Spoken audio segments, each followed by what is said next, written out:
जब तक ये शीश त्राण मेरे शीश पर है तब तक मायासुर की कोई भी माया मुझ पर हावी नहीं हो सकती। मायासुर, मेरे मित्र, भेंट करने आ रहा हूं तुमसे।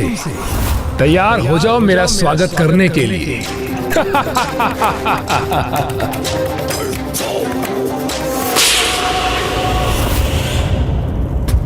उस दुष्ट की दुष्टता का मार्ग सुगम बनाने का माध्यम बनी हूं, तो फिर स्वयं को कैसे क्षमा कर सकती हूं मैं?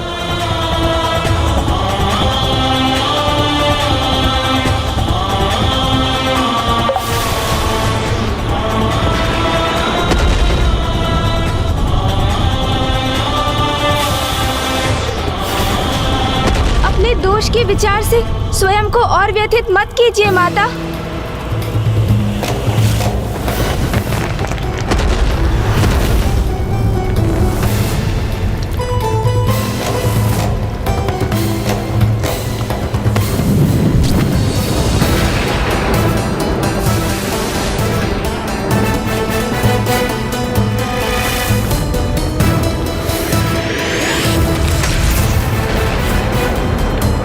आप शांत हो जाइए माता, स्वयं को संभालिए। कैसे संभालूं मैं स्वयं को? इतनी बड़ी भूल हुई है मुझसे, और कैसे जाऊं मैं देवी आदिशक्ति के सब, और क्या उत्तर दूं मैं?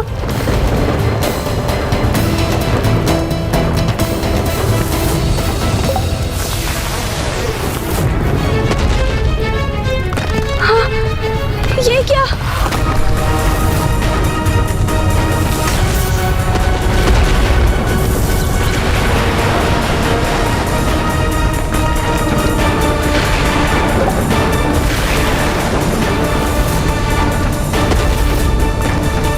यदि माँ के नेत्रों से एक भी अन्य अश्रु छलककर यहाँ गिरा तो ये संपूर्ण गुफा ही ढह जाएगी।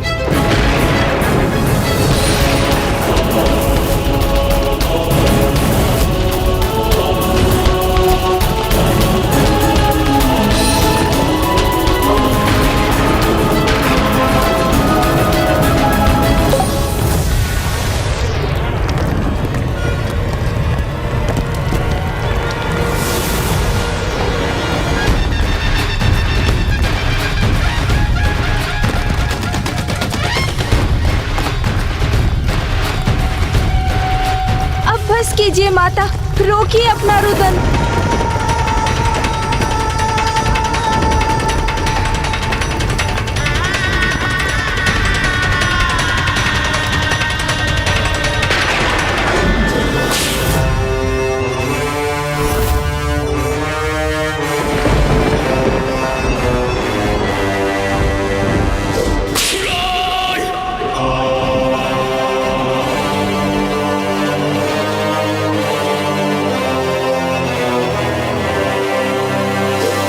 वाह, अद्भुत है ये दृश्य।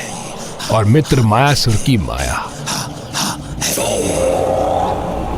जिसके प्रभाव से इसने इन वृक्षों को अपने अधीन कर रखा है।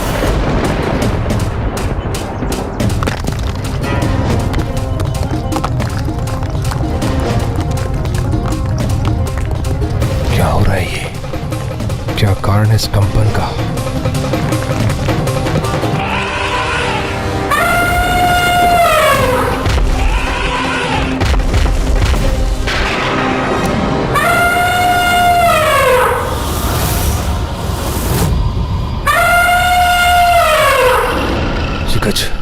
इतने क्रूर अवस्था में क्यों पड़ रहा है मेरी दिशा में? मुझ पर आक्रमण करने का दुस्साहस कर रहा है गज, तो उचित है। आ गज, मेरा सामना कर।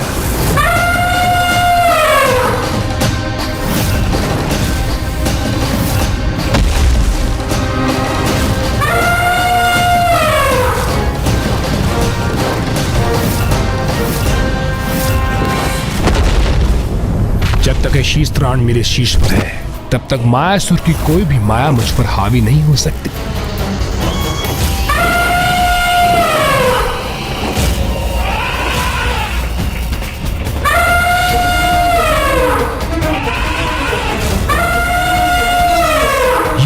ये क्या हो रहा है मेरे साथ? ये दुष्ट गज तो मेरा शीश मसल कर रख देगा।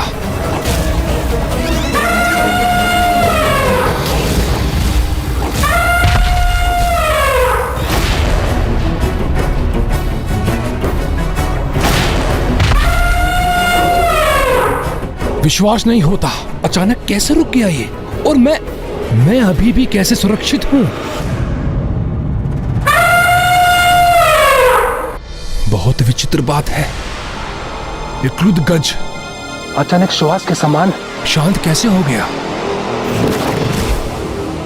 ऐसा लगता है इस पे किसी मायावी शक्ति का प्रभाव है।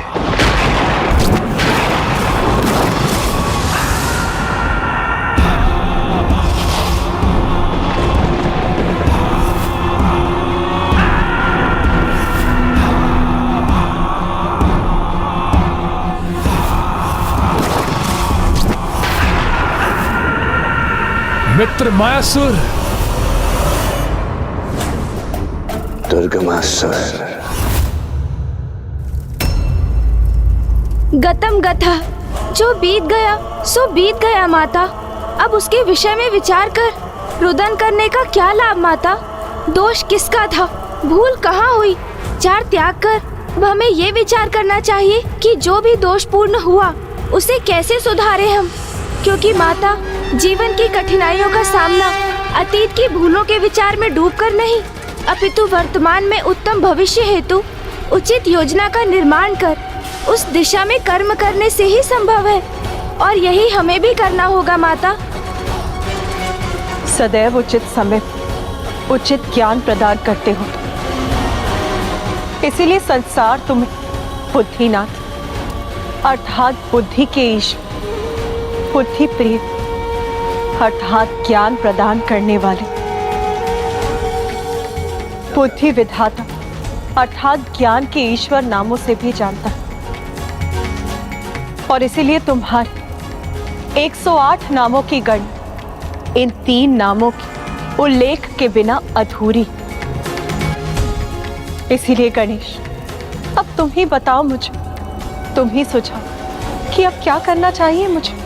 माता, दुर्गमासुर और मायासुर मिलकर किसी कुटिल योजना को जन्म दे, उसके पूर्व ही हमें उन्हें ढूंढकर रोकना होगा। इसलिए अब आप हमें ये बताइए कि मायासुर का स्थान कहाँ स्थित है माता? और ये ज्ञात होते ही मैं भैया के साथ वहाँ के लिए प्रस्थान करूँगा और अवश्य रोकूंगा उन्हें। फिर मुझे उसके लिए विघ्नहर्ता के स्थान पर विघ्नकर्ता ही क्यों ना बनना पड़े माता। दुर्गमासुर, यहाँ इस समय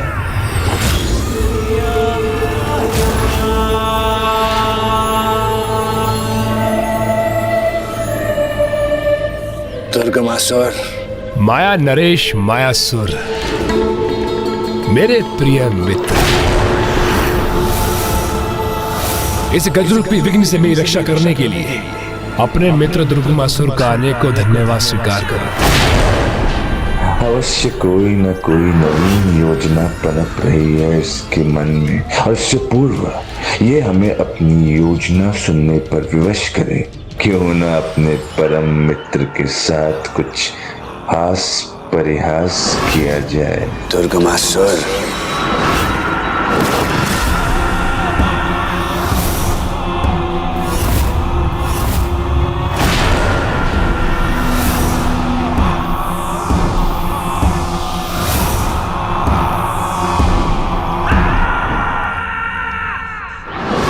आपके मुख से स्वयं का नाम सुनकर आपका इस सेवक कृतार्थ हुआ स्वामी। आज्ञा दीजिए। हमारे कक्ष में पहुंचने से पूर्व हमारे लिए वहां मदिरा लेकर उपस्थित हो दुर्गमासुर। अवश्य स्वामी, अवश्य।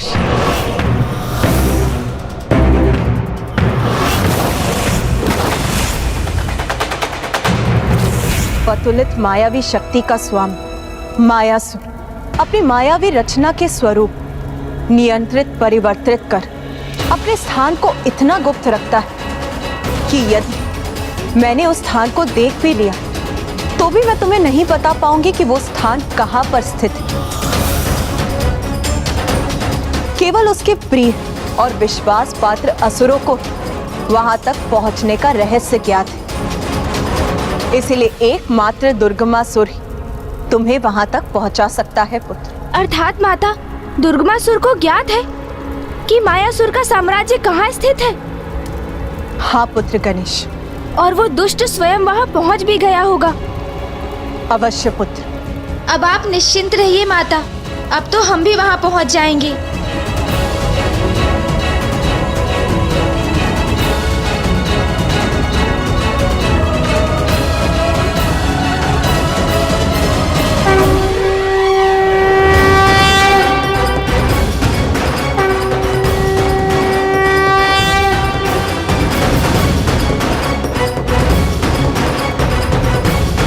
चलिए भैया।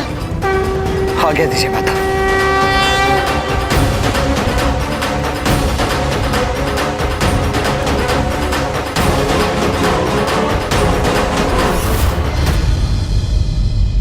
आओ गणेश, हम दोनों मेरे मयूर जी पर आरूढ़ हो जाएं, क्योंकि वो मूषक जी से कहीं अधिक गति से हमें वहां पहुंचा देंगे।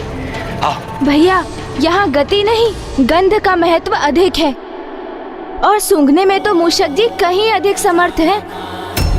इसलिए दुर्गमासुर तक पहुँचने के लिए हमें मूषक जी का ही सहयोग लेना होगा भैया। गंध नहीं, दुर्गंध कैसे प्रभु? क्रूरता की सड़न, कुटिलता की भभक में। तो बस मूषक जी, अब उसे ही सूंघकर हमें उस तक ले चलिए आप।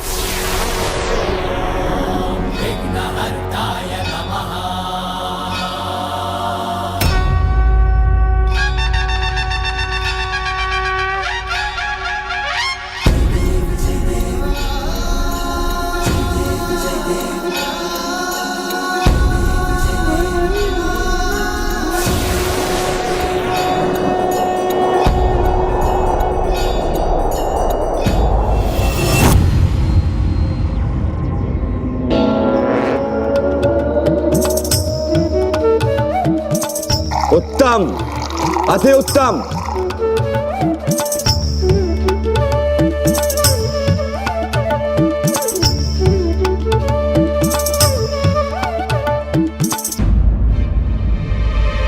सेवक हूं मैं, स्वामी की सेवा में कोई त्रुटि ना हो, इसका ध्यान रखना परम कर्तव्य है मेरा। मैं रखूंगा ध्यान।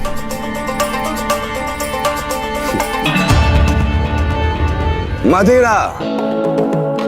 स्वामी, स्वामी, मदिरा प्रस्तुत है।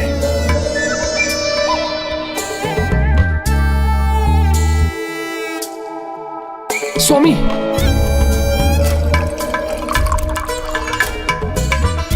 स्वामी,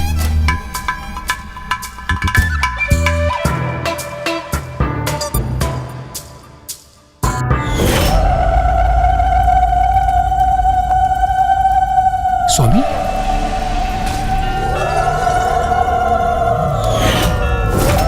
वचन दीजिए माता मुझे कि आप उसकी माया से मुझे सुरक्षित रखेंगे। ये दुष्ट दुर्गमासुर तो सेवक बनने के ही योग्य है, किंतु दुर्भाग्य ये मेरी विवशता है कि मुझे अपने चपट के वार से इसे मायासुर की माया से मुक्त कराना होगा।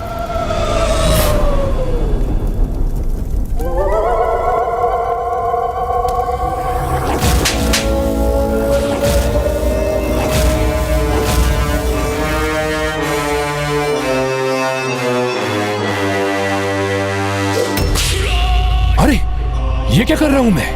और ये मायासुर स्वागत करने के स्थान पर अपनी माया से प्रभावित कर रहा है मुझे।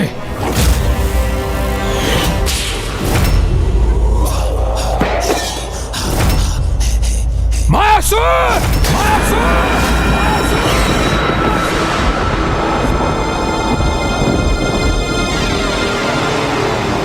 दुर्गमासुर, पुनः हमारे माया के वशीभूत हो जाओ।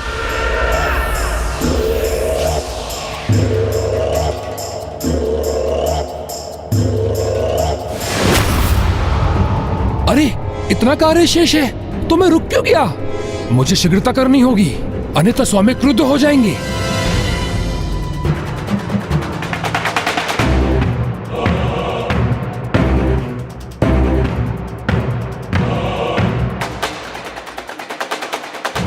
अद्भुत, अति अद्भुत नृत्य है आप सभी का।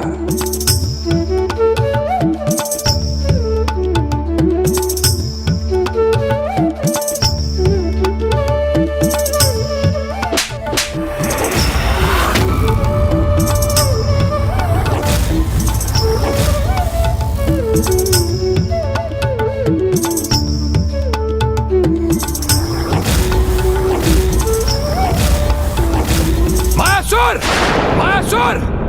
रोको अपनी माया को! रोको अपनी माया को! रोको अपनी माया को!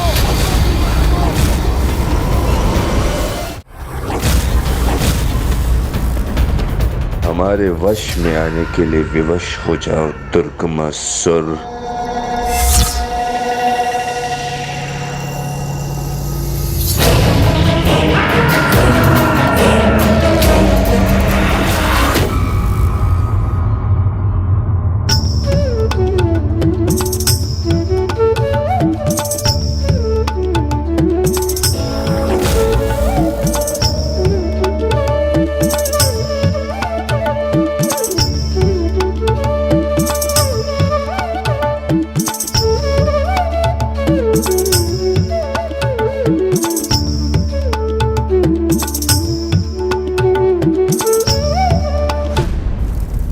इसी प्रकार इसे मनोरंजन का पात्र ही बने रहने देना चाहिए मुझे।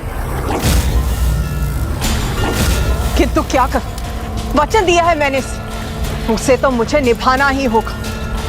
अरे मूर्ख, मेरा दिया शिरस्त्राण धारण करो, तभी तुम मायासुर की माया से सुरक्षित रह सकोगे।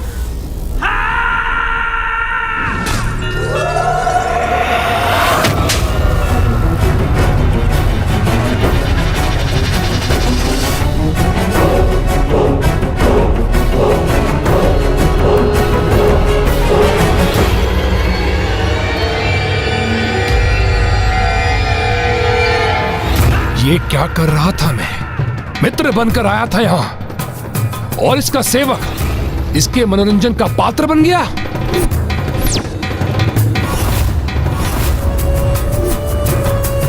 ये मायावी मुझे अपने माया जाल में उलझाकर क्रीड़ा कर रहा है मेरे साथ।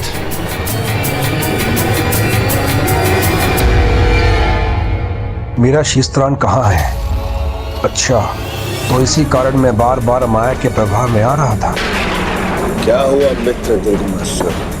नृत्य क्यों अधूरा छोड़ दिया आपने? पलटोगे नहीं?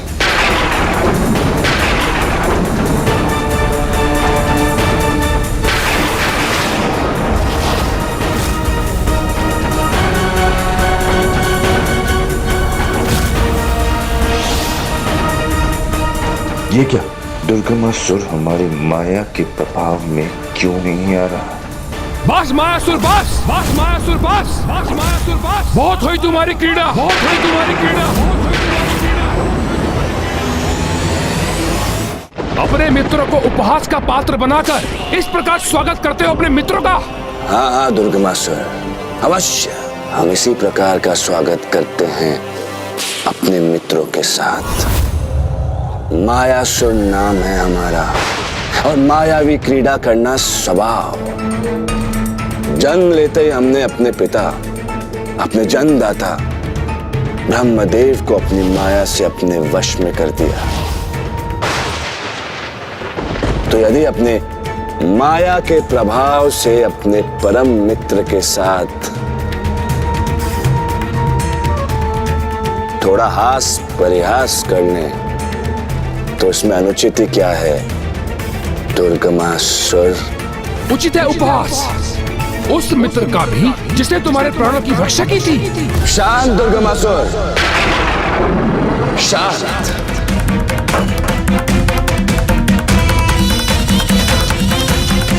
तनिक से परिहास के लिए इतना क्रोध क्यों प्रकट कर रहे हो मित्र? क्यों ना करूं?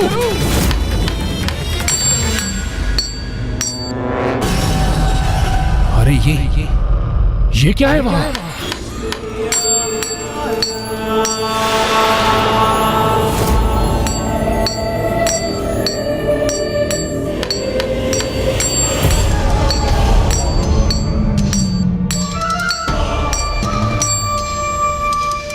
मायासुर, ये क्या कर रहे हो तुम?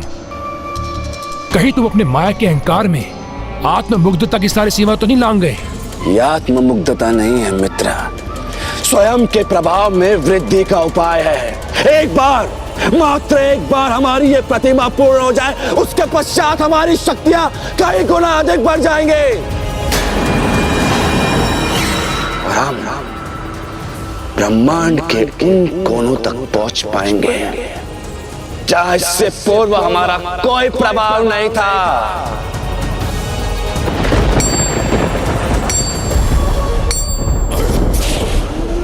अति उत्तम। मेरे प्रिय मित्र, अति उत्तम। ये तो तुम उचित समय पे कर रहे हो। हम असुरों को इसी की तो आवश्यकता थी। समझ लो, तुम्हारे द्वारा मेरा ऋण चुकाने का समय आ गया है।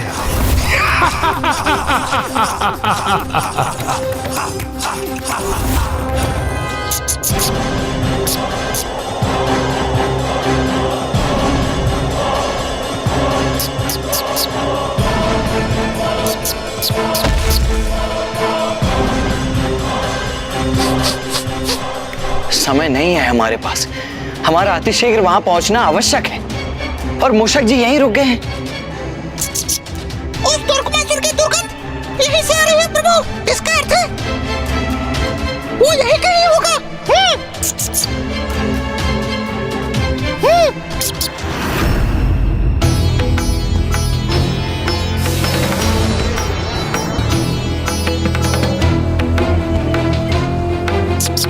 ऐसी कीचड़ और मलिनता के मध्य क्यों आएगा दुर्गमासुर? कीचड़ प्रभु? कहाँ है कीचड़? हमारे समक्ष तो गहरी खाई है प्रभु। ना कीचड़ है ना खाई, हमारे समक्ष तो एक खंडहर है भैया।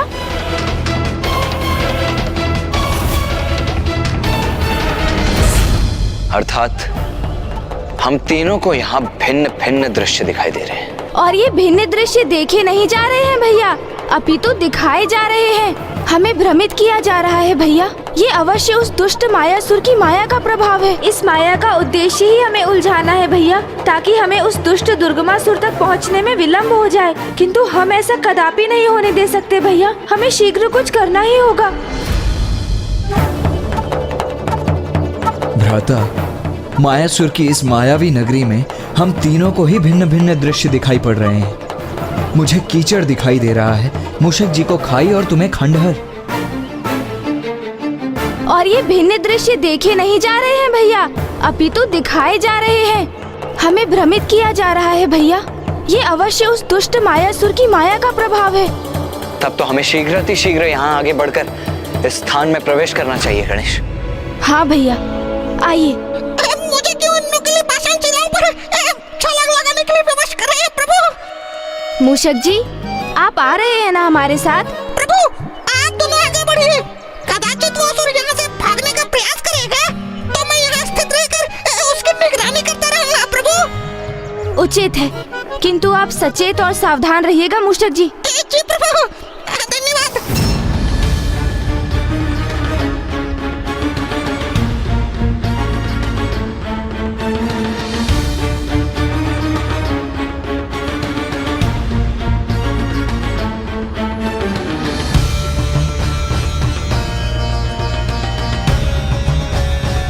दुष्ट दुर्गमासुर, अब शीघ्र ही पहुंच रहे हैं हम वहां।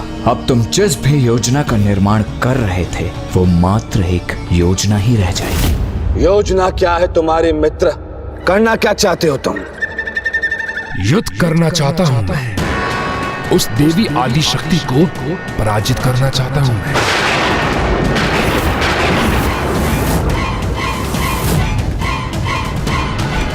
देवी आदि शक्ति।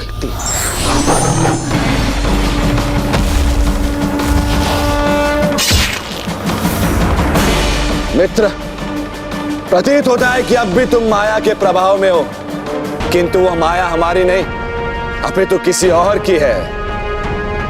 मायासुर, वो किसी की माया नहीं, ये मेरा दृढ़ निश्चय है।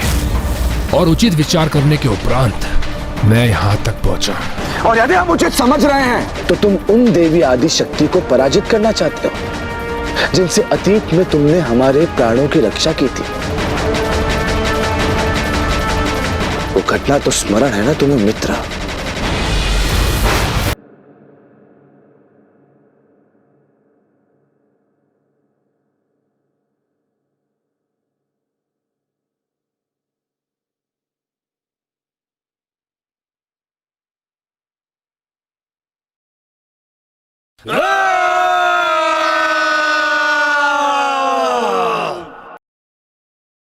प्रतीत होता है सभी सैनिक असुर राज महिषासुर की सहायता के लिए आगे बढ़ रहे हैं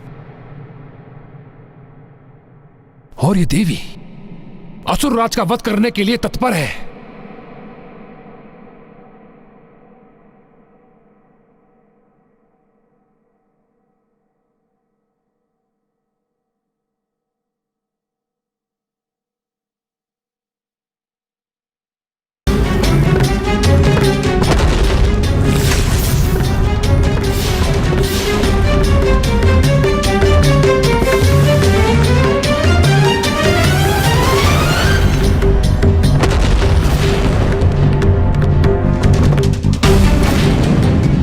देवी की माला से गिरी ये पंखुड़ी तो प्रज्वलित होकर एक आग्नेय अस्त्र में परिवर्तित हो गई।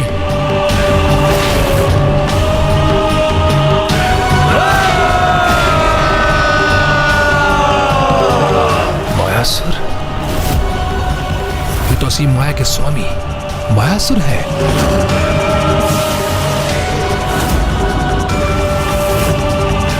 मुझे इनको चेतावनी देकर इनकी रक्षा करनी चाहिए। ऐसे महान शक्तिशाली असुर की मित्रता का कभी न कभी तो लाभ होगा मुझे।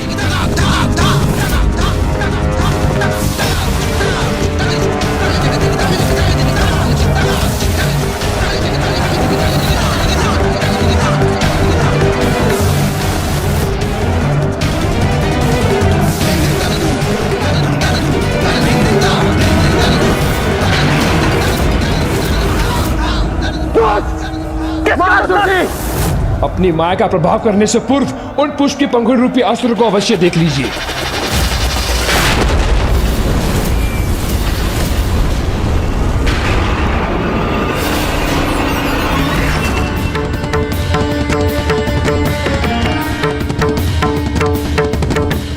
जब मैंने भी उसे देखा था तो मैं भी अचंभित रह गया था उस देवी की माला के पुष्प अस्त्र को देखकर, जिसने संपूर्ण असुर टुकड़ी का विनाश कर दिया।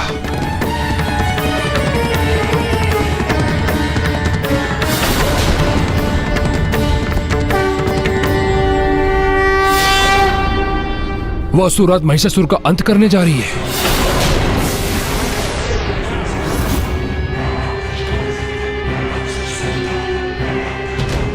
और तुमने हमें उनके उस पुष्प के मार्ग से हटाकर ना मात्र हमारे प्राणों की रक्षा की है, अभी तो हमारे अंत से भी हमारी रक्षा की है।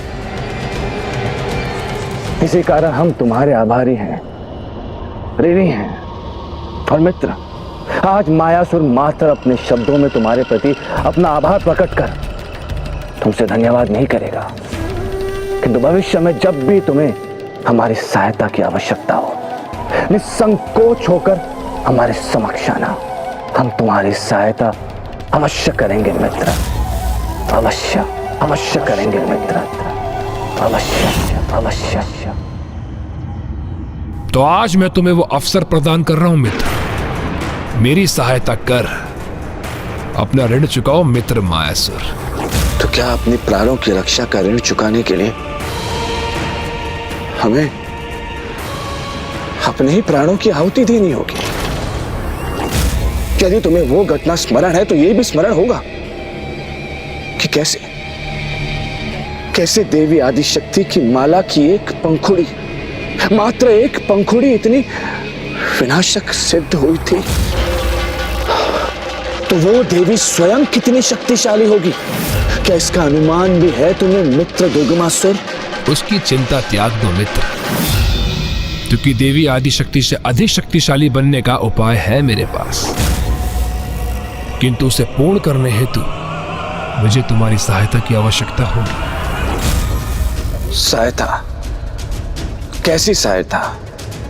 यहां से प्रस्थान करने के उपरांत मैं स्वयं को नुकीली हिमशिलाओं से भरी एक गुफा में स्थित कर अपना अनुष्ठान आरंभ करूंगा।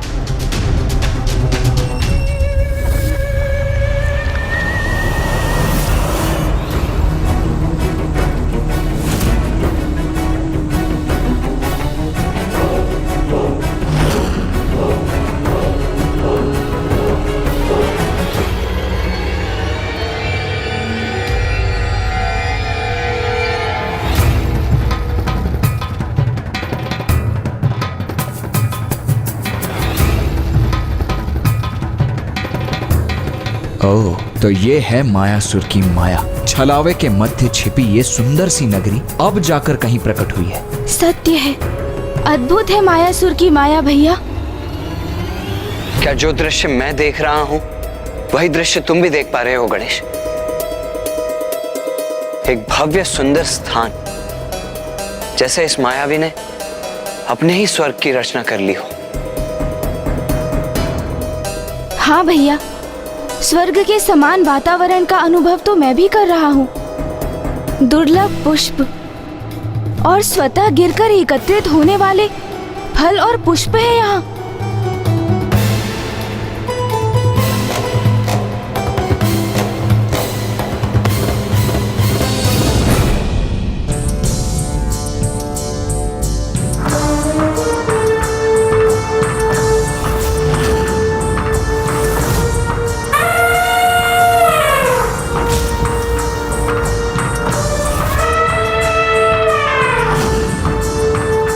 ये गज कुछ असामान्य क्यों प्रतीत हो रहा है?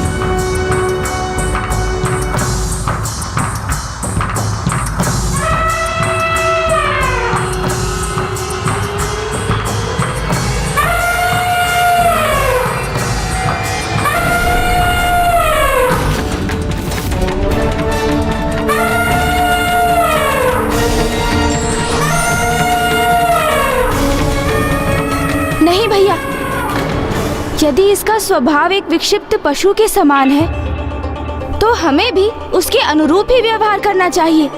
स्मरण रहे भैया, ये मायासुर की नगरी है, इसलिए आवश्यक नहीं कि जो दिख रहा है वही सत्य हो। इस समय मात्र ये आवश्यक है भैया कि हम किस प्रकार इसे भटकाकर भीतर प्रवेश करें।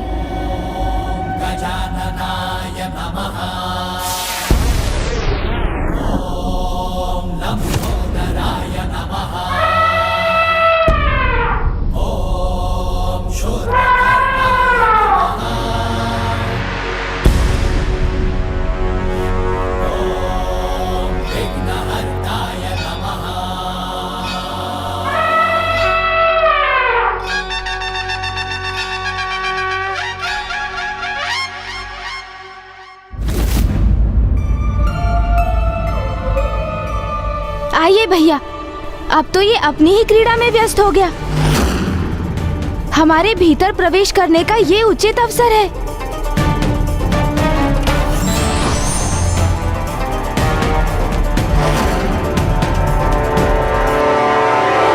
अवसर प्राप्त होते ही देवता, अन्यथा वह देवी आदि शक्ति अथवा उनके सहयोगी मुझ पर आक्रमण करने आएंगे और तब मुझे तुम्हारी सहायता की आवश्यकता होगी।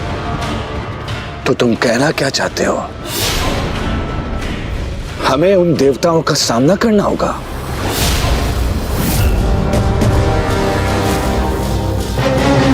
नहीं मायासुर, तुम्हें नागलोक के नागों को अपनी माया से प्रभावित कर मेरे निकट उस गुफा में लाना होगा। उन्हें मिट्टी का आहार कराकर उन्हें इस प्रकार जड़वत करना होगा कि वो नाग मेरे चारों तरफ ऐसे बिछ जाए, यदि कोई भी उस गुफा में प्रवेश करना चाहे तो नागों पर बिना पैर धरे मुझ तक पहुंच ना सके।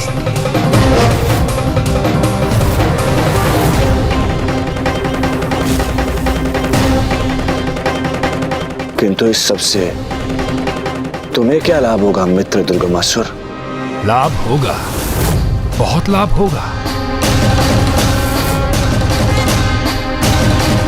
क्योंकि वो जड़ नाग अपने स्थान पर स्थित रहकर मेरा भेद्य कवच बनेंगे और उन निर्दोष नागों को कुचल कर, अन्यथा उनको अन्य क्षति पहुंचाकर न वो देवता आगे बढ़ सकेंगे और न वो देवी आदि शक्ति। तब मैं उनसे सुरक्षित रहकर 94 करोड़ बार अनुष्ठान कर अपार शक्ति संपन्न हो जाऊंगा और युद्ध में विजय प्राप्त करूंगा।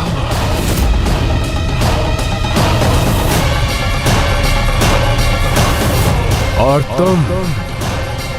तुम प्राप्त करोगे नागलोक का आधिपत्य।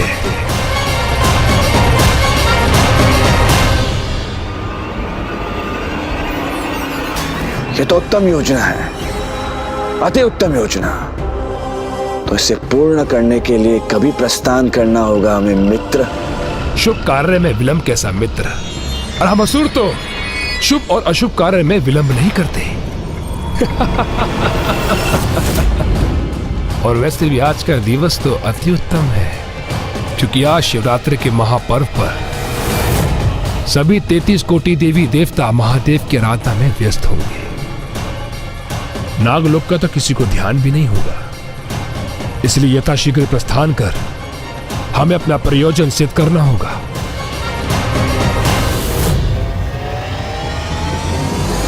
दुर्गमासुर! दुर्गमासुर!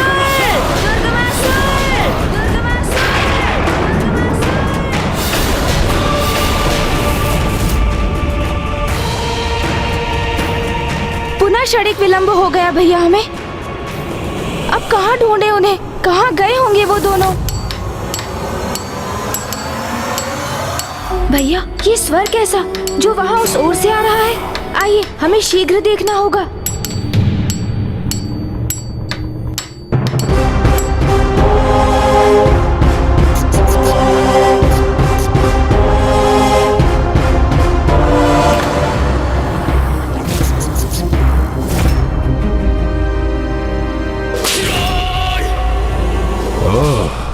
तो उस गजमुख बालक ने अपना मूषक भेजा है मेरे पीछे, जो मुझे सूंघता हुआ यहां तक आ पहुंचा है।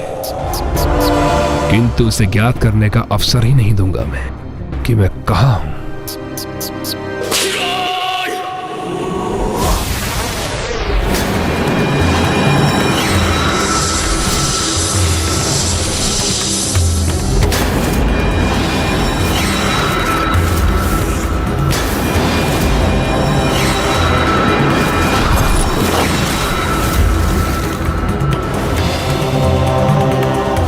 अब शीघ्र अति शीघ्र कि समस्त नाग हमारी माया से प्रभावित होकर हमारे इच्छा अनुसार चलेंगे और समस्त नाग लोग हमारे अधीन होगा, माया सुर के अधीन।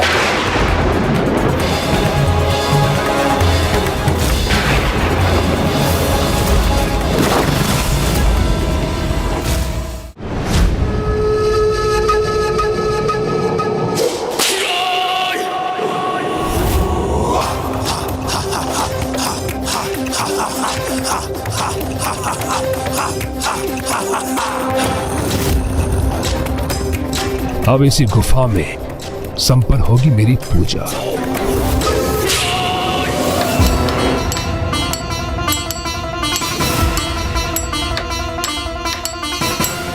इतनी बड़ी प्रतिमा, और वो भी स्वयं की। ये कोई साधारण प्रतिमा प्रतीत नहीं होती भैया। अवश्य इसके पीछे मायासुर की कोई योजना है।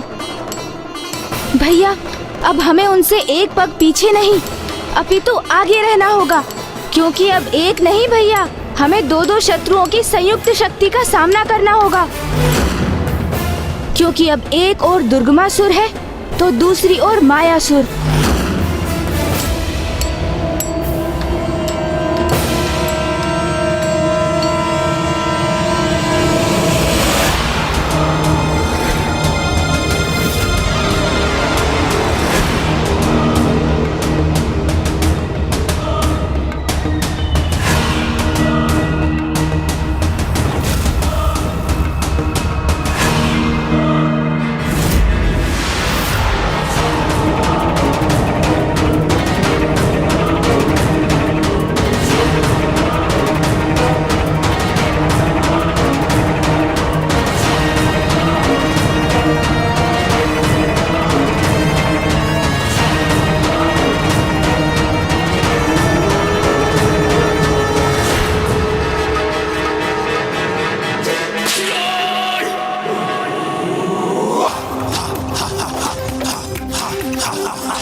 चौरानवे करोड़ बार अनुष्ठान कर अपार शक्ति संपन्न हो जाऊंगा और युद्ध में विजय प्राप्त करूंगा।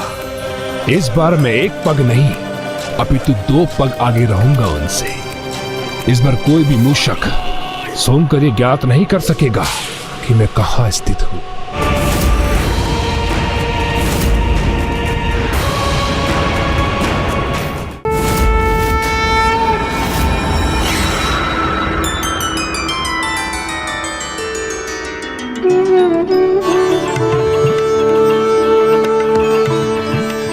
शिवरात्रि के भव्य उत्सव का आयोजन है यहाँ, जिसमें समस्त कोटि देवता उपस्थित होकर महादेव की अर्चना करेंगे। नागलोक के राजा शेषनाग जी और महारानी नागलक्ष्मी जी महादेव की विशेष पूजा का आरंभ कर रहे हैं।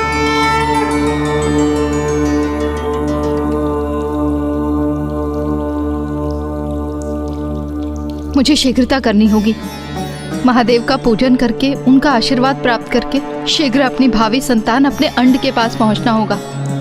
देवी नागलक्ष्मी, शिवरात्रि के अवसर पर महादेव का अभिषेक करते समय आपका इतना अधीर होना अनुचित है। आप चिंता ना करें, अब हम पूजा आरंभ करने ही जा रहे हैं।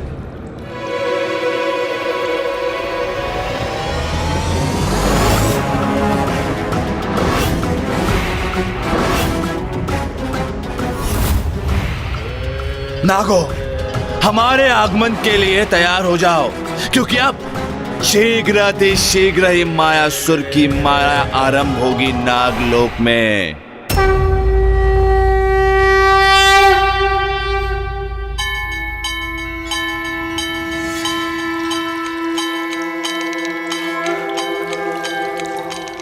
मुझे अकस्मात ये कैसी व्याकुलता और दुश्चिंता से होने लगी है। मुझे शीघ्र अपने अंड को देखना होगा।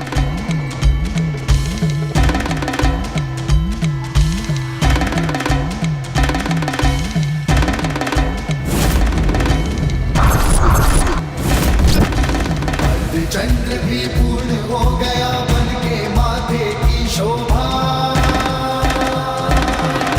त्रिलोचन त्रिकाल की जग में लागे अलौकिक ये आभा।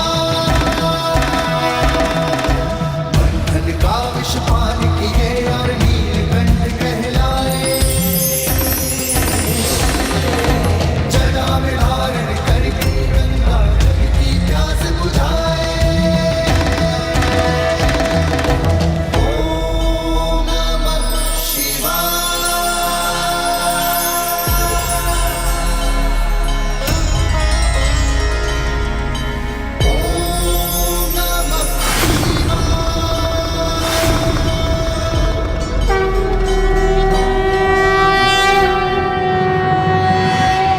पशूनां पतिं पापनाशं परेशं गजेन्द्रस्य कृत्तिं वसानं वरेण्यं जटाजूटमध्ये स्फुरत्ताङ्गवारिं महादेवमेकं स्मरामि स्मरामि। महेशं सुरेशं सुरारातिनाशं विभुं विश्वनाथं विभूत्यङ्गभूषं विरूपाक्षमिन्द्वं महीन्द्र त्रिनेत्रं सदानन्दमीडे प्रभुं पञ्चवक्त्रम्।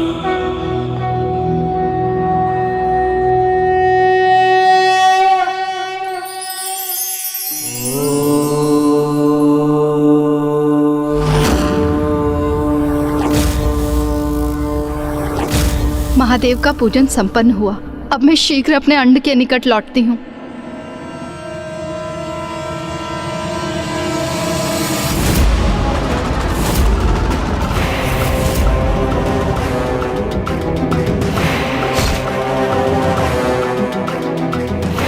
नागलोक के द्वार तक तो पहुंच चुके हैं हम।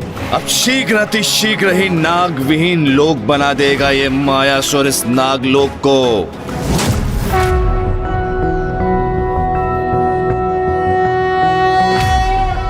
शिवो महेश्वरः शंभुः पिनाकी शशिशेखरः, वामदेवो विरूपाक्षः कपर्दिनीललोहितः, शङ्करशूलपाणिश्च खट्वाङ्गी विष्णुवल्लभः, शिपिविष्टो अम्बिकानाथः श्रीकण्ठो भक्तवत्सलः।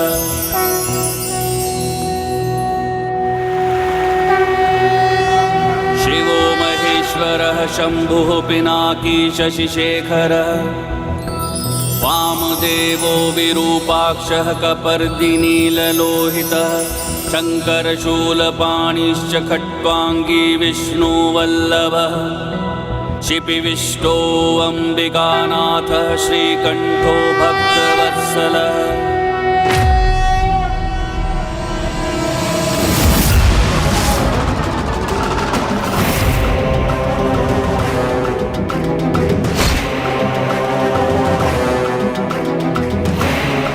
नागलोक के द्वार तक तो पहुंच चुके हैं हम। अब शीघ्र अतिशीघ्र ही नाग विहीन लोक बना देगा ये मायासुर इस नागलोक को।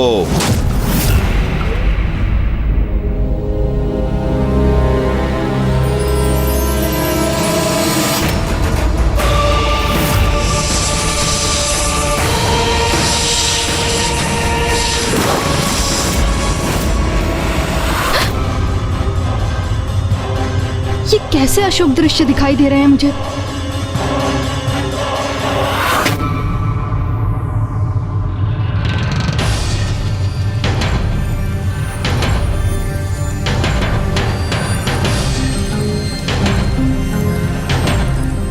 क्या हुआ देवी, आप इतनी चिंतित क्यों लग रही हैं? कुछ बड़ा अनिष्ट होने वाला है स्वामी। भयंकर दृश्य प्रस्तुत होकर जैसे किसी अनिष्ट की पूर्व सूचना दे रहे हैं मुझे। कुछ नहीं होगा। हमारे साथ कोई अनिष्ट भला क्यों करेगा? क्योंकि हमसे एक बहुत बड़ी भूल हो गई है स्वामी।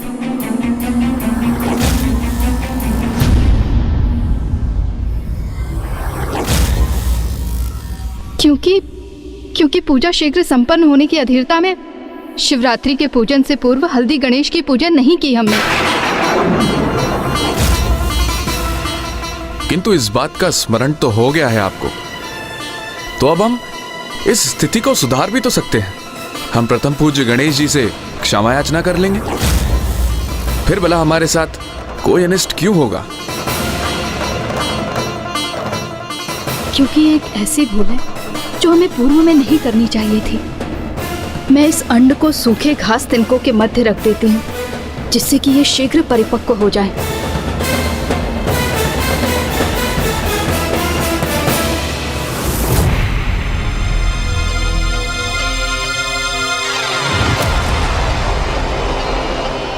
बस मात्र इस प्रवेश द्वार को पार करते ही नागलोक के भीतर पहुंच जाएंगे हम। नागलोक के नागवासियों, मायासुर आया है अपनी माया के साथ। तुम सभी को सचेत और क्रियाशील अवस्था से मूर्छित और जड़ अवस्था में ले जाने के लिए, और आज मायासुर की माया से तुम्हारी रक्षा नागलोक के राजा शेष नाग भी नहीं कर सकते।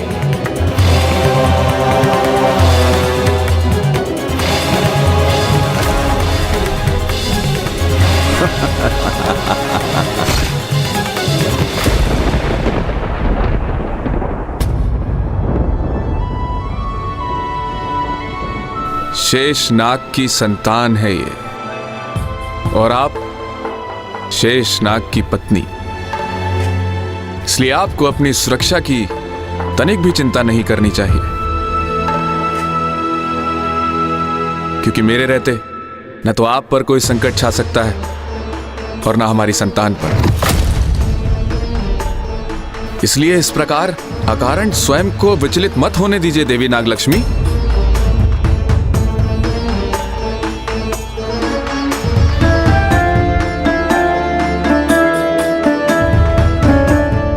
इससे अच्छा क्या हो सकता है स्वामी कि मेरी शंका भ्रांति ही प्रमाणित हो। किंतु मुझे वचन दीजिए स्वामी, यदि कोई संकट प्रस्तुत हुआ भी तो आप मुझसे पूर्व हमारी संतान की रक्षा करेंगे, भले ही स्वयं मैं आपके विरुद्ध ही क्यों ना आ जाऊं।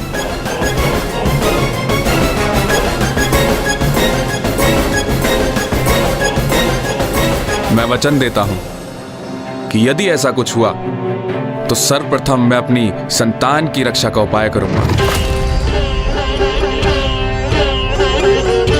आप तनिक भी चिंतित मत होइए, क्योंकि ऐसा कुछ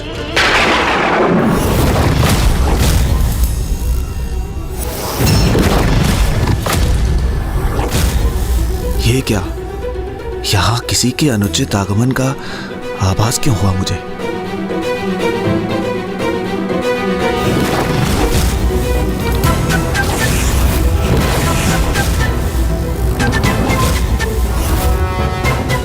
नाग सेनापति! क्या हुआ स्वामी, आप इतने चिंतित क्यों हो गए?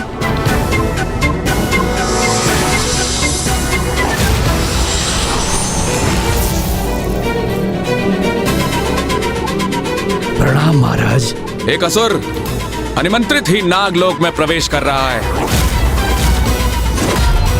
इसलिए जाइए और उस बिन बुलाए अतिथि को रोकने का प्रयास कीजिए। जो आज्ञा महाराज।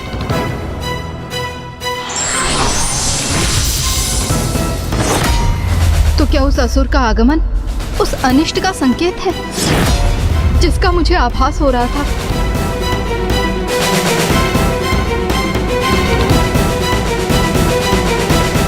आप तनिक भी चिंता ना करें देवी, क्योंकि हमारे नाग सैनिक इन असुरों को संभालने में सक्षम हैं।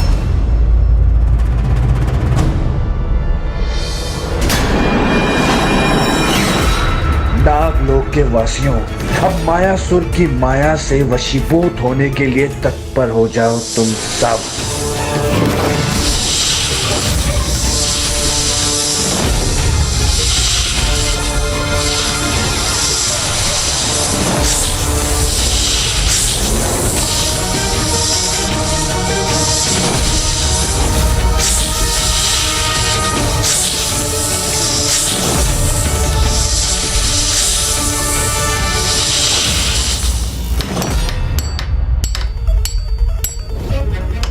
मायासुर तो अपने निवास को संसार की दृष्टि से छिपाकर रखता है,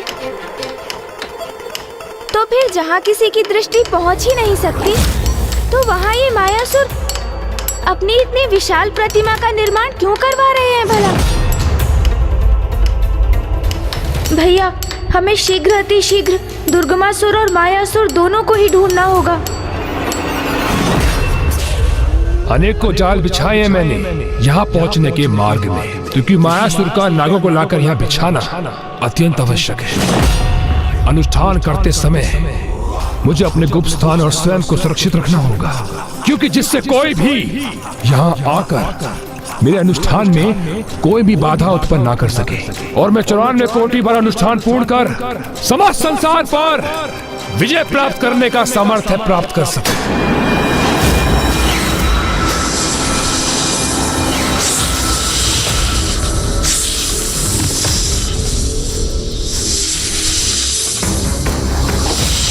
अभी तुम हम पर आक्रमण करने को प्रेरित हो ना, किंतु कुछ ही समय में, मात्र कुछ ही समय में तुम हमारे प्रत्येक आदेश का पालन करोगे नागो। मायासुर तो अब पहुंचा है यहाँ, उसकी माया का प्रभाव तो अब आरंभ होगा।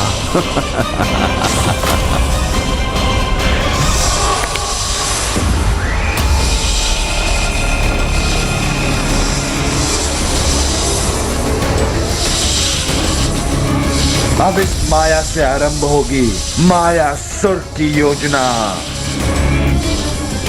नागलोक में मायासुर का स्वागत करता है। ये क्या, कुछ नाग अब तक हमारी माया से प्रभावित नहीं हुए, हमारे माया चक्र से दूर हैं।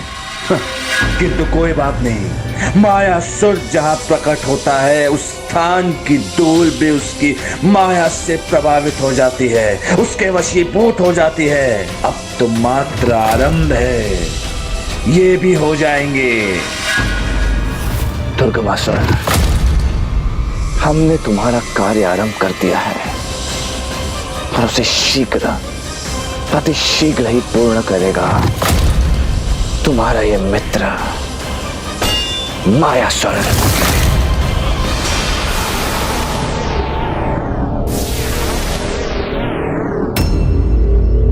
मुझे तो यहाँ दूर दूर तक दुर्गमासुर का कोई चिन्ह दिखाई नहीं दे रहा है मूषक जी। हाँ मूषक जी, वो तो यहाँ नहीं है, फिर आप यहाँ क्यों रुक गए? क्योंकि प्रभु, मैं ये नहीं समझ पा रहा हूँ कि अब मैं यहाँ से आगे किस मार्ग पर बढ़ूँ। क्यों, क्या हुआ मूषक जी? उस दुष्ट की दुर्गंध सूंघने की आपकी शक्ति क्षीण पड़ गई है क्या?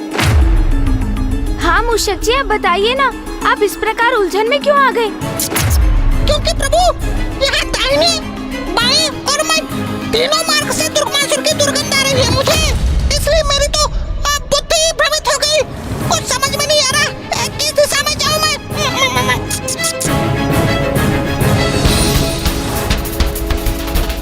प्रतीत होता है वो दुष्ट दुर्गमासुर हमें उलझाने के लिए अपनी चाल चल गया।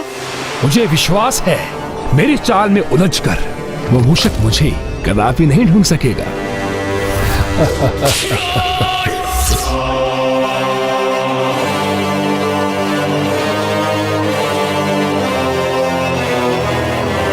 अदृश्य रहने वाले असुरों, लुकाक्ष, गुप्ताक्ष, स्वयं को प्रकट करो मेरे समक्ष। प्रणाम महाराज। असुरराज, आपने हमारा स्मरण किया।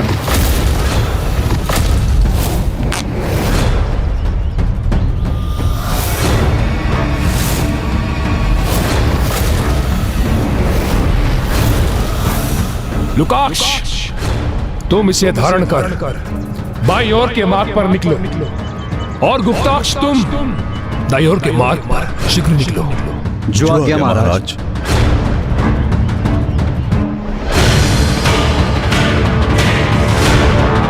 अब मूषक तो क्या, वो देवता भी मुझे ढूंढ नहीं सकेगी। तो क्या मेरी गंध एक ओर से नहीं, अभी तो तीनों ओर से प्रसारित है। अधिक समय तक हमें भ्रमित नहीं कर सकेगा वो मूर्ख। मैं अपने मयूर जी पर आरूढ़ होकर समस्त ब्रह्मांड की परिक्रमा करूंगा और उस दुष्ट को ढूंढ ही निकालूंगा। नहीं भैया, इतना समय नहीं है हमारे पास। तो अब क्या करना चाहिए गणेश? भैया, जब हमारे सभी द्वार बंद हो जाते हैं तब तो एक ही द्वार शेष रहता है ना, माँ का द्वार।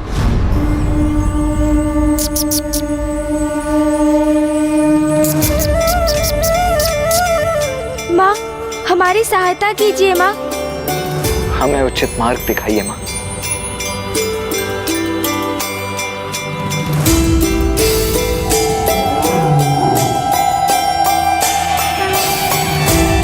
पुत्रों, तुम दोनों मेरे निकट चले आओ।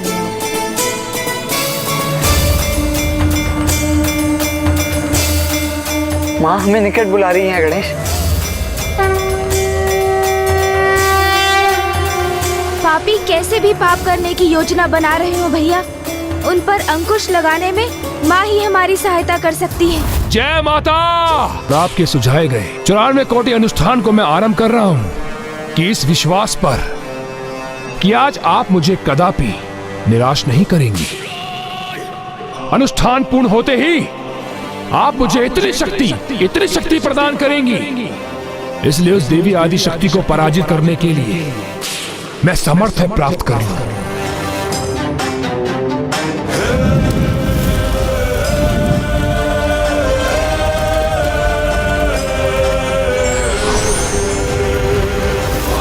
जय जय माता, जय जय तामसिक माता।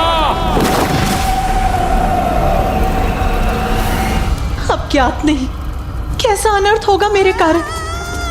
एक और तो दुर्गमासुर ने अपना अनुष्ठान आरंभ कर दिया और दूसरी ओर मायासुर ने अपनी कुटिल योजना। अब कौन रोकेगा इन्हें?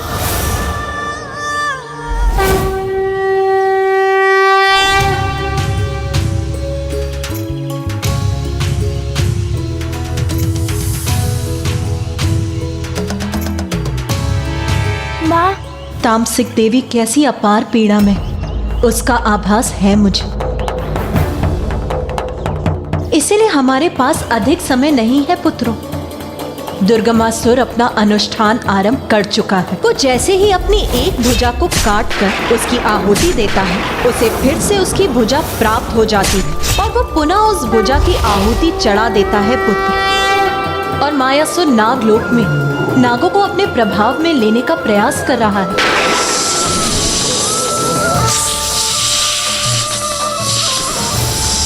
वो मायावी दुष्ट असुर नागों को अपना कवच बनाकर दुर्गमासुर की सुरक्षा के लिए प्रयोग करना चाहते हैं। किंतु माँ, नागों पर तो मामा जी नारायण और महादेव की कृपा है, तो उसको भ्रमित करना तो अत्यंत कठिन है ना।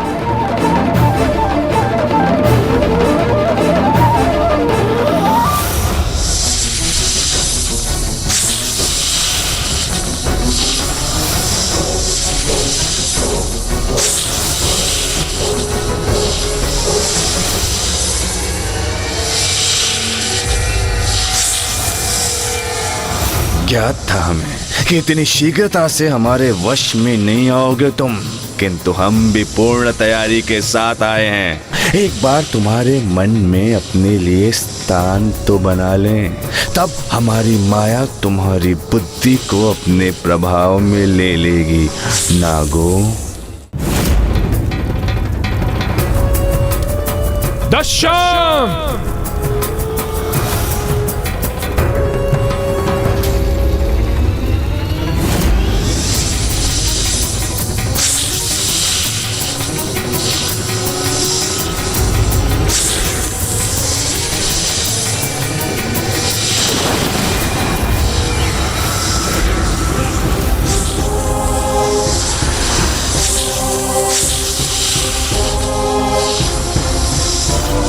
कैसा अनुचित व्यवहार है ये?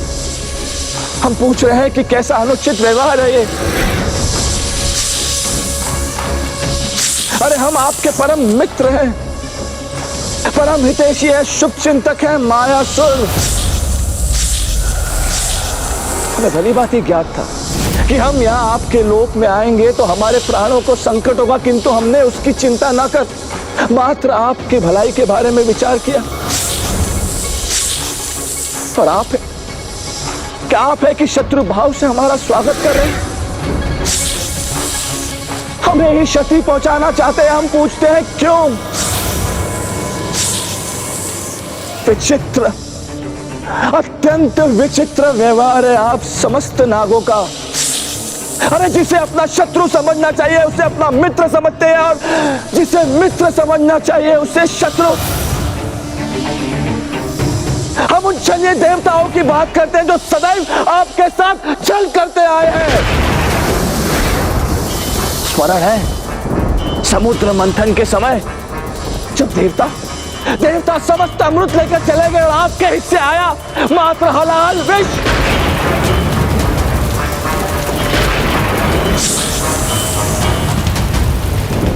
हम पूछते हैं क्यों किया देवताओं ने आपके साथ ऐसा अन्याय? क्यों? आपको प्रसन्न करने के लिए, मात्र आपको प्रसन्न करने के लिए एक त्रिदेव अर्थात महादेव ने आपको अपनी कंठ की माला बना लिया, और दूसरा विष्णु, उसने अपनी शैया। आप समस्त भोले भाले नाग भ्रमित हो गए। आपको लगा कि देवता आपका आदर सत्कार कर रहे हैं, किंतु ये आपका भ्रम था, मात्र आपका भ्रम। वारे देवता, अन्याय भी किया और इन नागों को उनका आभास भी होने नहीं दिया।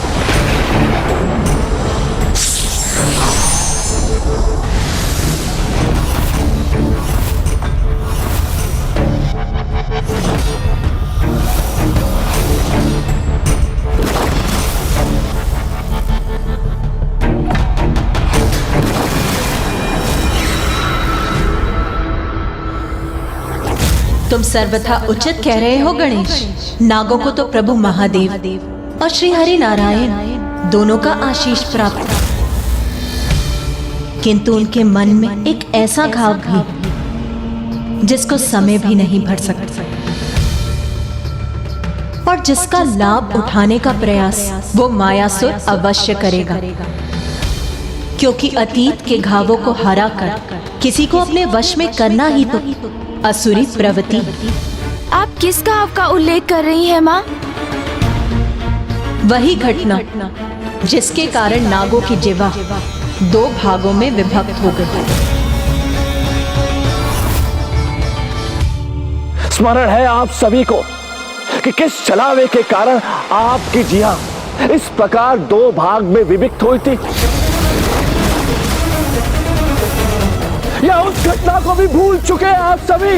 या उस घटना को भी भूल चुके हैं आप सभी?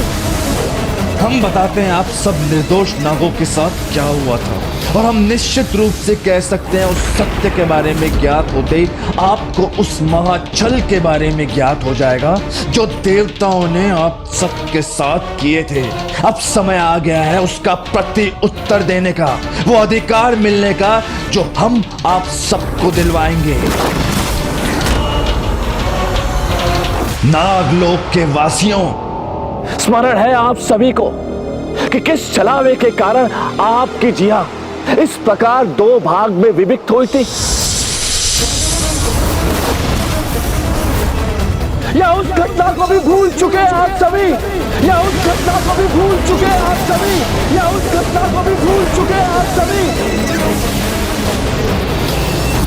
स्वामी, कौन है ये दुष्ट अधम असुर?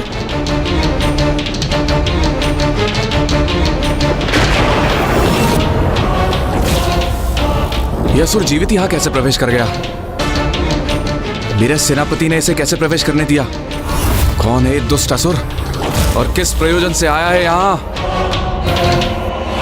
नागों के शुभ चिंतक आपको स्मरण दिलाएंगे कि किस प्रकार देवताओं ने आपके साथ दुष्टता की।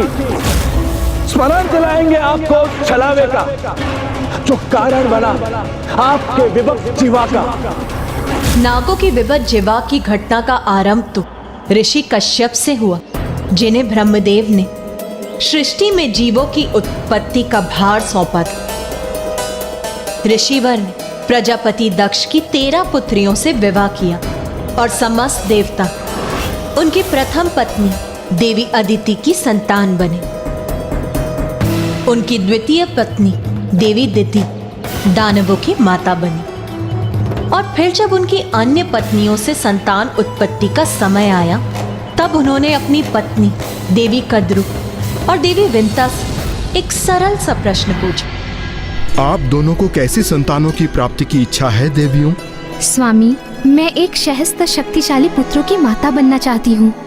स्वामी, मुझे तो मात्र 2 तेजस्वी पुत्र ही संतान के रूप में चाहिए, जो अपने अद्भुत और अपूर्व तेज और प्रताप के लिए संसार में विशेष ख्याति अर्जित करे। देवी कद्रु चतुर और कपटी थी और वो अपने लिए सर्वश्रेष्ठ संतान चाहती थी, अपने से भी उत्तम संतान चाहती थी। और उन्हीं से विपरीत देवी विंता शांत, सरल और भोली थी और वो कम में ही संतुष्ट थी। सरल हृदय की थी आपकी माता देवी कद्रु और देवी विनता अत्यंत ही चतुर और कपटी। और ऋषि कश्यप ने दोनों की इच्छा पूर्ण की और आपकी माता कद्रु की इच्छा अनुसार उन्हें सहस्त्र अंड प्राप्त हुए और देवी विनता के अनुसार उन्हें 2 अंड प्राप्त हुए।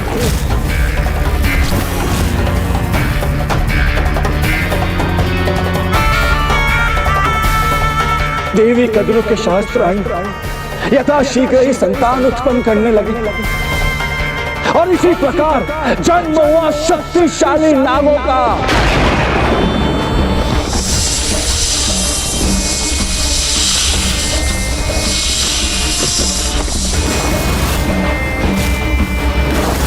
वो एक नाग अत्यंत उग्र था और शक्तियों से परिपूर्ण भी था।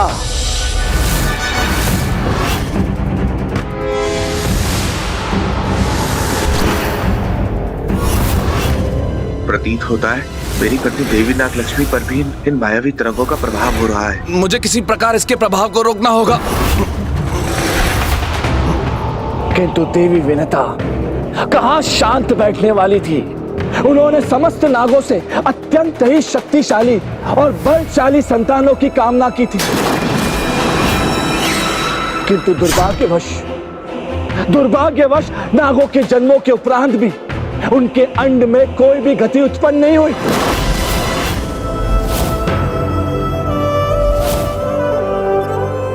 देवी विंता ने तेजस्वी पुत्रों की प्राप्ति की इच्छा व्यक्त और जिस प्रकार तेज उत्पन्न करने हेतु चेष्टा, चिंतन और धैर्य पूर्वक प्रतीक्षा करनी होती है, उसी प्रकार तेजस्वी संतान के लिए भी धैर्य धारण करना होता है।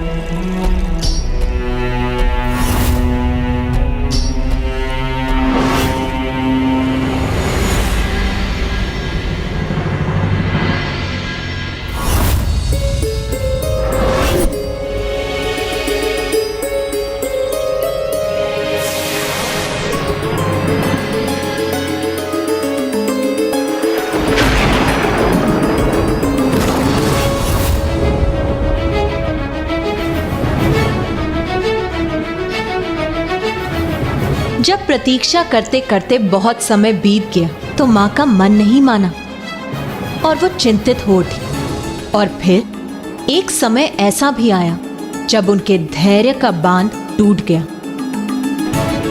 और इस पीड़ा से वो इतनी विचलित हो उठी कि उन्हीं के हाथों एक अंड खंडित हो गया। पुत्र, पुत्र, पुत्र, पुत्र, पुत्र।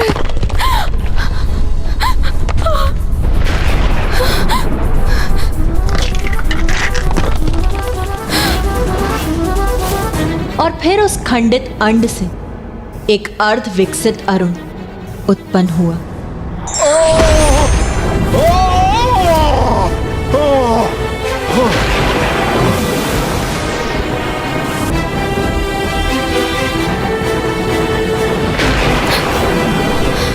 समय से पूर्व खंडित होने के कारण उससे उत्पन्न होने वाले देवी विंता के पुत्र अरुण के पंख अर्ध विकसित ही रह गए।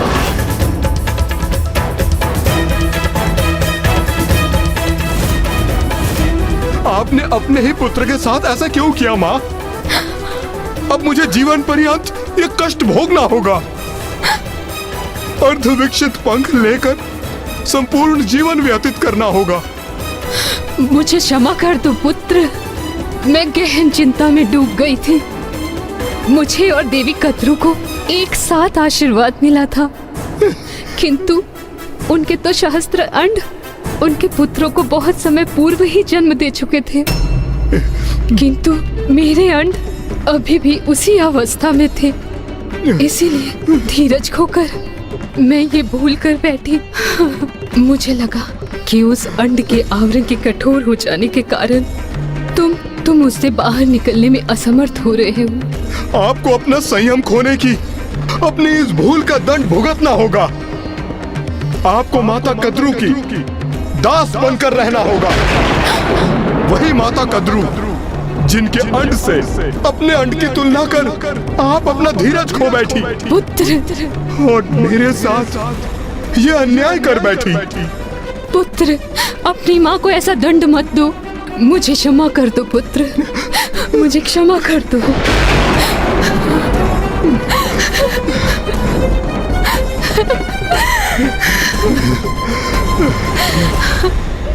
जो शाप मैं दे चुका हूं उसे तो मैं कभी परिवर्तित नहीं कर सकता, किंतु हाँ, यदि आप अब धीरज का परिचय देंगी तो आपका दूसरा अंड एक ऐसे शक्तिशाली अस्तित्व को जन्म देगा जो आपको दासता से मुक्त कराएगा।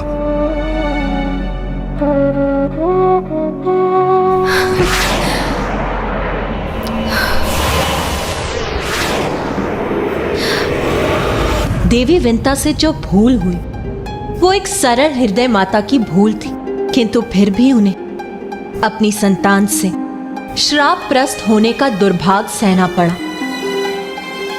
फिर क्या हुआ माँ? तब अरुण आकाश में ऊंचे उड़ते चले गए और उन्होंने सूर्यदेव के सारथी का कार्यभार संभाला। अपने स्वयं के ही पुत्र ने जिसे दंडित किया, हम आपसे कह रहे हैं तनिक विचार कीजिए। वो स्त्री, वो देवी विनता कितनी कठोर और कितनी कपटी हो सकती है, जिसके हृदय में कुटिलता निवास करती है। सद्विचार उसे छू तक नहीं सकते और सदैव देवी कद्रू को नीचा दिखाने का प्रयास करती है, उनसे ईर्ष्या करती है। ऐसी थी देवी विनता।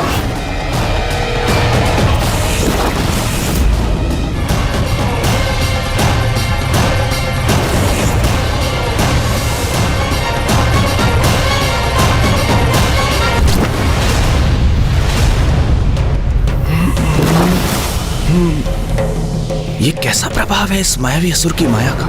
मैं भी उससे प्रभावित होता जा रहा हूं। उससे अपनी रक्षा कैसे करूं मैं?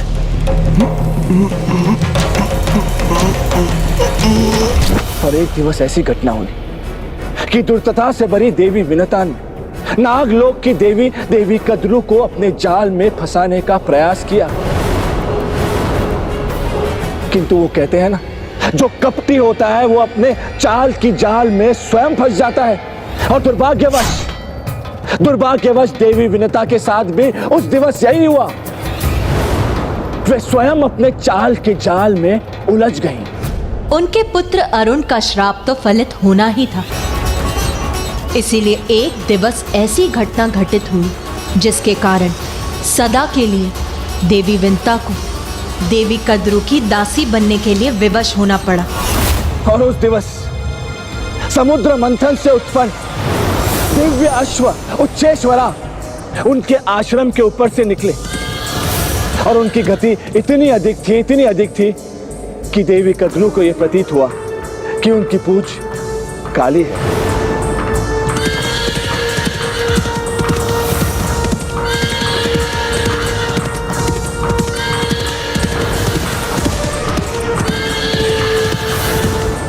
किंतु देवी विनता सदैव नाग माता देवी कद्रू का अपमान करने के लिए तत्पर रहती थी।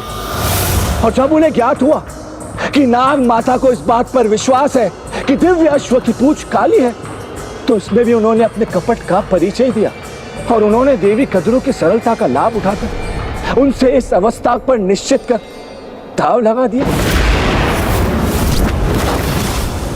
देवी कद्रू का दुराग्रह था कि उच्चे शवा की पूंछ काली थी, किंतु देवी विनता ने बड़ी सरलता और विनम्रता से ये सत्य उन्हें बताने का प्रयास किया कि उनका कथन अनुचित है। किंतु दंभ और अहंकार से प्रभावित देवी कद्रू को स्वयं पर अत्यधिक विश्वास था, तो उन्होंने देवी विनता को चुनौती दे दी और इसी को लेकर उनसे दाव भी लगा लिया। उचित है फिर जब वो दिव्य अश्व उच्चेश्वा कल इस मार्ग से लौटेंगे तो हमें अपनी बात का परिणाम प्राप्त हो जाएगा।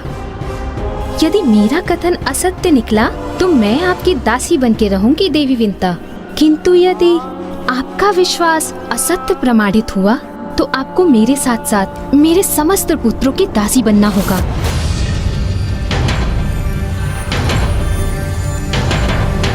अरे क्या हुआ, इतना ही विश्वास है अपने ऊपर? उचित है फिर आप मुझे इतना बाध्य कर रही हैं तो मैं ये अवस्था स्वीकार करती हूँ। वो दोनों ये भूल गए थे कि इतनी महत्वहीन बातों पर दाव लगाना संकट को आमंत्रण देने के समान है। देवी विनता को अपनी दृष्टि पर पूर्ण विश्वास था, इसीलिए वो देवी कद्रू के साथ किसी भी अवस्था को निश्चित कर दाव नहीं लगाना चाहती थी। किंतु देवी कद्रू अपने अहंकार के कारण अपनी भूल स्वीकार नहीं करना चाहती थी, और जब देवी विनता सत्य कथन पर स्थित रही तो उन्हें उसका बहुत बड़ा मूल्य भी चुकाना पड़ा, क्योंकि जब देवी कद्रू ने इस बात की चर्चा अपने पुत्रों से की, नाग माता देवी कद्रू के संतानों ने जब इस घटना का श्रवण किया तो उन्हें ज्ञात हुआ कि किस प्रकार देवी विनता ने उनकी माता देवी कद्रू के साथ छल किया है और उन्हें एक ऐसे अनुचित अवस्था पर दाव रखने के लिए विवश कर लिया जिसका परिणाम अनंत काल के लिए उनके अपमान का कारण बन सकता था। तो वो देवी विनता के कपट का विचार कर चकित ही रह गए।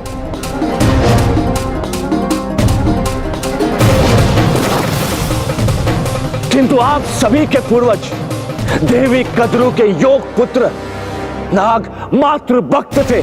उनके माता के साथ कोई कपट करे यह उन्हें असहनीय था। वो ये कभी नहीं देख सकते थे कि उनकी माता देवी विनता की दासी बनने पर विवश हो जाए।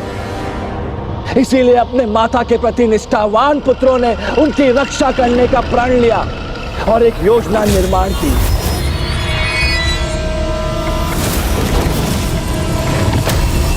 तो उन कपटी नागों ने सरलता की प्रतिमा देवी विनता को छलने में, अपनी माता को इस दाव में विजय बनाने में तनिक भी संकोच नहीं किया।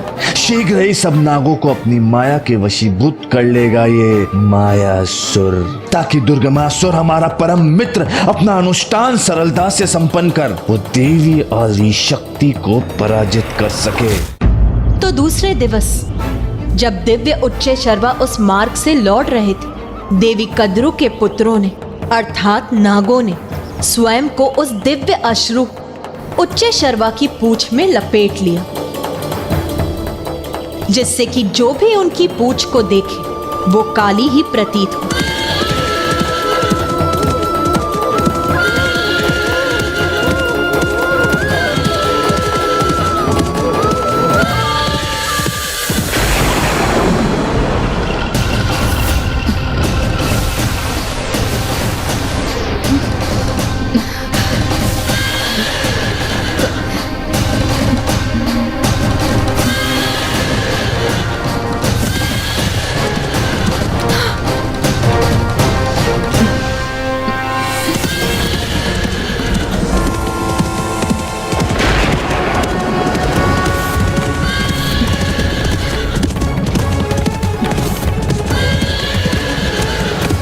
अरे, इन श्वेत दिव्य अश्व की पूंछ एक ही दिवस के अंतराल में काली कैसे हो गई?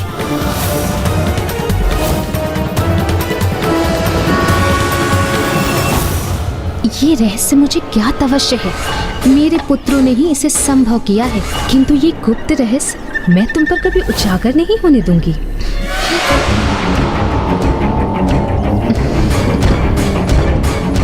अपनी माता को प्रसन्न करने हेतु नागों ने निसंकोच अपने माता के आदेश का पालन किया, जिसके परिणाम स्वरूप निर्दोष देवी विंता देवी कद्रू और उनकी संतानों की सेविका बनने के लिए विवश हो गई और ऐसा अनेक वर्षों तक स्थिर रहा। जब देवी विंता के दूसरे अंड के खंडित होने पर अति बलवान गरुण देव का जन्म हुआ।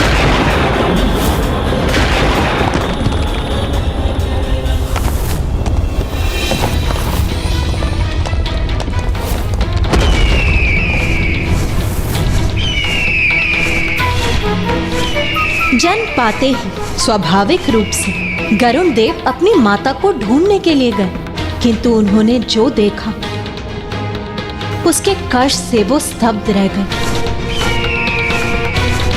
मुझे ऐसा पता था भोजन नहीं, मैंने पुकारा था। अरे इन दोनों से पूर्व मेरा भोजन करो, शीघ्र करो, बहुत भूख लगी है, हमें शीघ्र भोजन दो। नहीं नहीं, मुझे भोजन दो, मैंने कहा था पहले, मुझे भोजन दो पहले,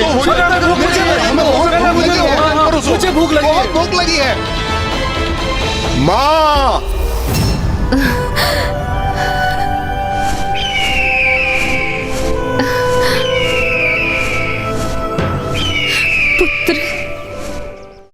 फिर क्या हुआ माँ?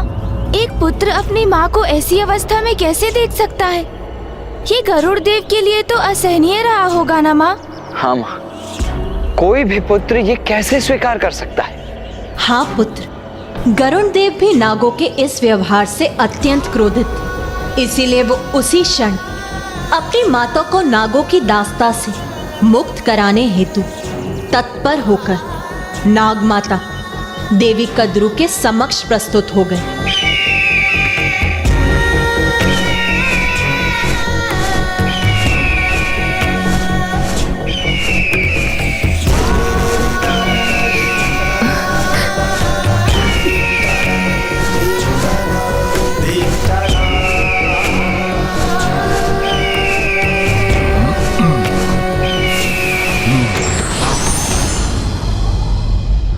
प्रणाम नाग माता, मैं विंता पुत्र गरुड़ हूँ।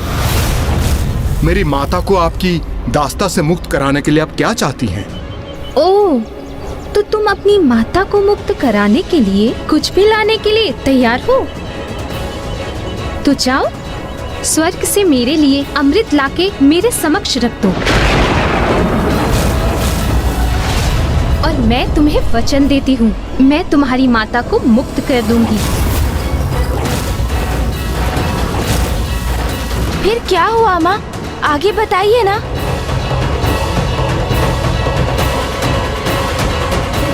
नाग माता का संतोष तो स्वाभाविक था, क्योंकि अमृत मंथन के समय आप नागों के साथ घोर अन्याय जो हुआ था, और इसी कारण उन्होंने अमृत प्रस्तुत करने के लिए कहा। ज्ञात है क्यों? आप नागों की भलाई के लिए। हे प्रभु, मेरी सहायता कीजिए, मुझे इस दुष्ट के प्रभाव से मुक्त रखिए।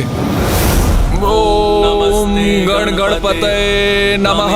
प्रत्यक्षं तत्त्वमसि त्वमेव केवलं कर्तासि त्वमेव केवलं धर्तासि त्वमेव केवलं हर्तासि त्वमेव सर्वं फलमिदं। तो माँ, क्या गरुड़ देव स्वर्ग से अमृत लाने गए वहाँ? अपनी माता को मुक्त कराने का दृढ़ निश्चय ले चुके थे, तो वो वहां से सीधे स्वर्ग गए अमृत प्राप्त करने।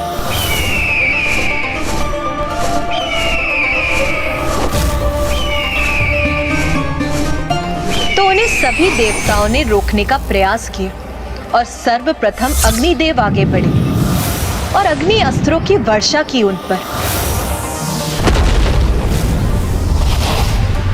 फिर वरुण देव ने जलास्त्रों का प्रयोग किया।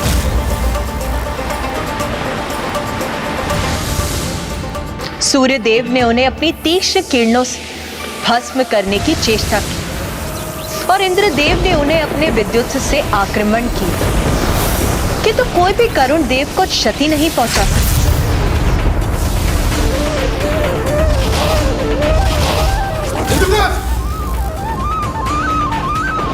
देवगण, मैं यहाँ आपसे युद्ध करने नहीं आया, मैं तो अमृत प्राप्त करने आया हूँ, और स्वयं अपने लिए नहीं, अपितु अपनी माता को दास्ता से मुक्त कराने के लिए। इसलिए मेरे मार्ग में बाधा मत बनिए, क्योंकि जो भी माँ की सेवा में बाधा उत्पन्न करेगा उसे उसका भयंकर परिणाम का सामना करना होगा। तो क्या इसके परिणाम स्वरूप महान योद्धा गरुड़ देव और शक्तिशाली देवताओं के मध्य युद्ध भी हुआ? पुत्र, ये तो एक अतीत की बीती हुई कथा है, किंतु मुझे चिंता इस बात की है कि दुष्ट दुर्गमासुर और मायासुर के कारण अब एक विकराल संकट उत्पन्न होने की अपनी चरम सीमा तक पहुंच चुका है।